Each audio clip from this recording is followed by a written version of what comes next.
안녕하세요. 시내가 책방입니다. 저는 책방지기 한 걸음씩입니다. 오늘은 지난 시간에 이어 팀 켈러의 인생 질문 중에서 왜 우리에게 대언자가 필요한가에 대해서 정리해 드리도록 하겠습니다. 예수님은 성령이 단지 힘이 아니라 인격체라고 말씀하십니다. 예수님은 또 자신이 떠나셔야만 이 인격체가 오신다고 말씀하십니다. 어떤 의미에서 그분은 가시지만 다른 의미에서는 아버지께서 보내실 이 인격의 매개로 말미암아 변함없이 임재하신다는 의미입니다.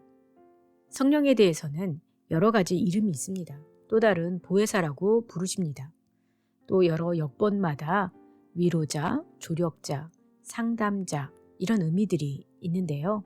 NIV에서는 대언자라는 단어가 쓰였는데 대언자는 법률 용어로서 때로 법정에서 남을 대변하는 변호사를 가리킵니다.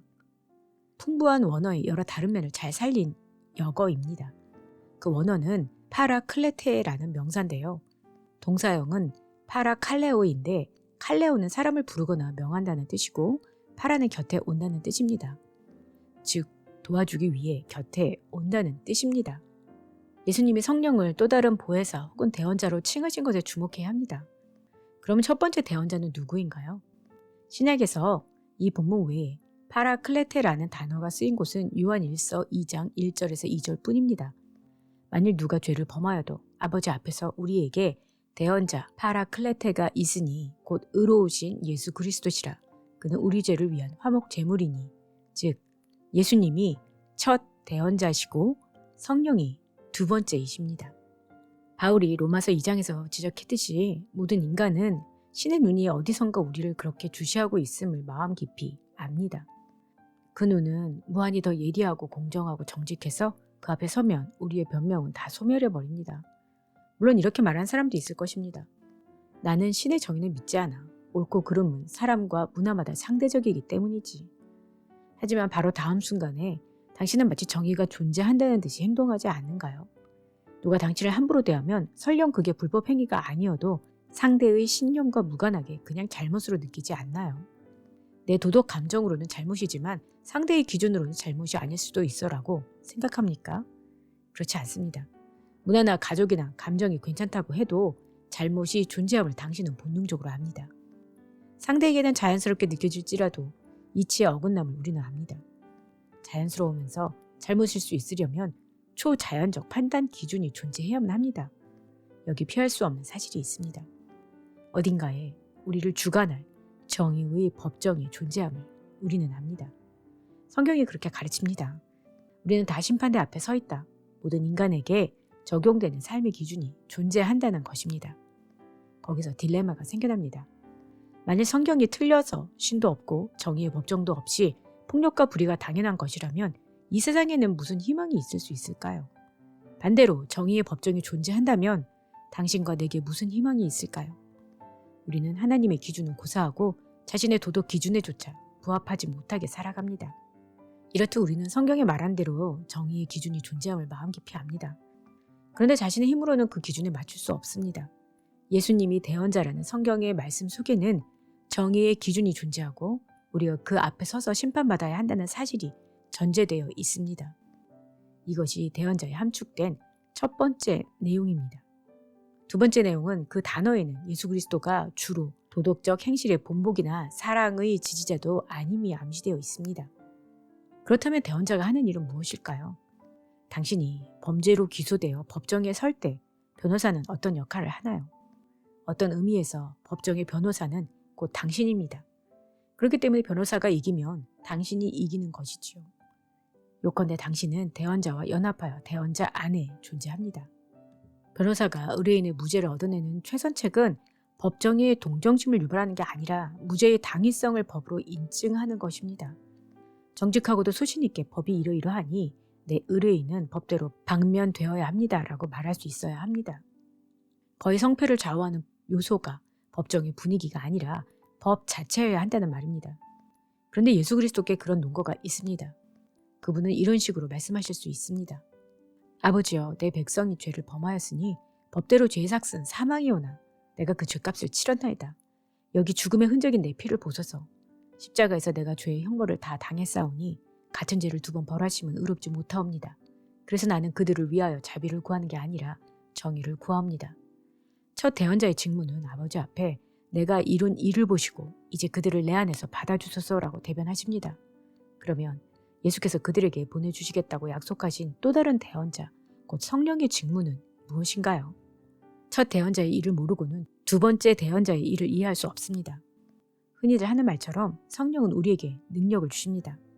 그런데 그 일을 어떻게 하시나요? 우리의 에너지 수위를 확 높여주시나요? 그렇지 않습니다.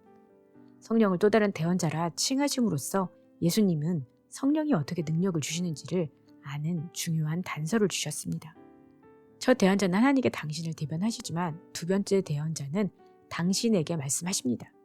고별 설교 내내 예수께서 밝히셨듯이 성령의 직무는 예수님이 우리를 위해 행하셨으나 사도들이 미처 깨닫지도 못했던 모든 일을 너희에게 가르치고 생각나게 하심으로써 구원 사역에 대한 그분의 모든 가르침을 사도들에게 깨우쳐 주십니다.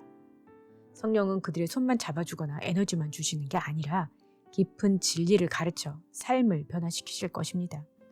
마침내 자신들이 뿌리 깊은 죄를 보게 하시고 궁극적으로는 예수께서 가르쳐 주신 일을 깨우쳐 주실 것입니다. 성령은 그리스도가 사랑으로 이루신 일과 그 결과에 합당하게 살도록 우리를 설득하고 훈계하고 권고하고 간청합니다. 그래서 예수님은 성령을 통하여 비로소 제자들에게 자신을 나타내리라고 말씀하십니다. 제자들은 마침내 예수를 보고 그 사랑의 임재를 알게 될 것입니다. 성령은 마치 핀 조명과 또 같이 예수님을 비춰서 예수님의 말씀을 알고 깨닫고 행할 수 있도록 도우십니다. 당신이 다른 사람들 앞에서의 체면 때문에 발끈한다든지 당신의 감정을 해치는 사람에게 분노한다고 생각해 봅시다. 당신은 이를 자제력 부족이나 자존감 부족으로 볼 수 있습니다. 일정 부분은 맞는 말입니다. 그러나 더 근본적으로는 자신의 정체를 완전히 망각한 것입니다. 그리스도인인 당신은 영적 억만장자인데 겨우 지폐 몇 장 때문에 전전긍긍하고 있는 것입니다. 2번째 대언자이신 성령의 직무는 심중의 법정에서 당신을 설득하되 그리스도 안에서 참된 정체성을 논거로 제시하여 당신이 부자임을 밝힙니다. 그리고 당신의 직무는 성령의 말씀을 듣는 것입니다. 어떻게 하면 더 귀를 기울일 수 있을까요? 이는 방대한 주제이지만 당신이 신자라면 은혜의 방편, 혼자 혹은 공동체로 말씀을 읽고 공부하고 기도, 예배, 세례와 성만찬 등의 성례 등을 힘쓰면 나머지는 성령께서 역사하십니다. 은혜의 방편을 게을리하면 2번째 대언자가 역사할 여지가 없습니다.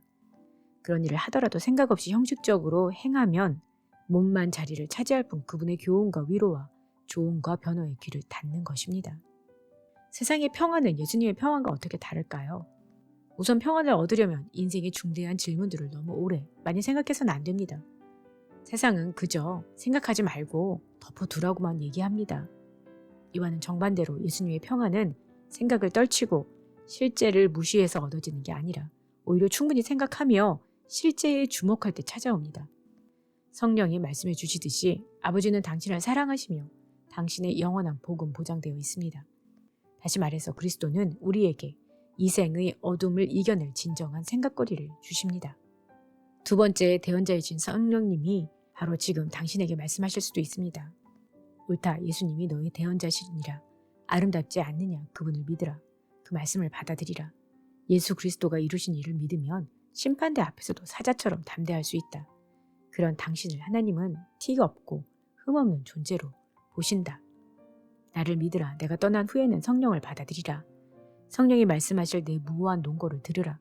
그러면 성령이 너희에게 누구도 줄 수 없는 진짜 평안을 주시리라. 당신은 아직 제자들의 영적 후회가 아닐 수도 있습니다.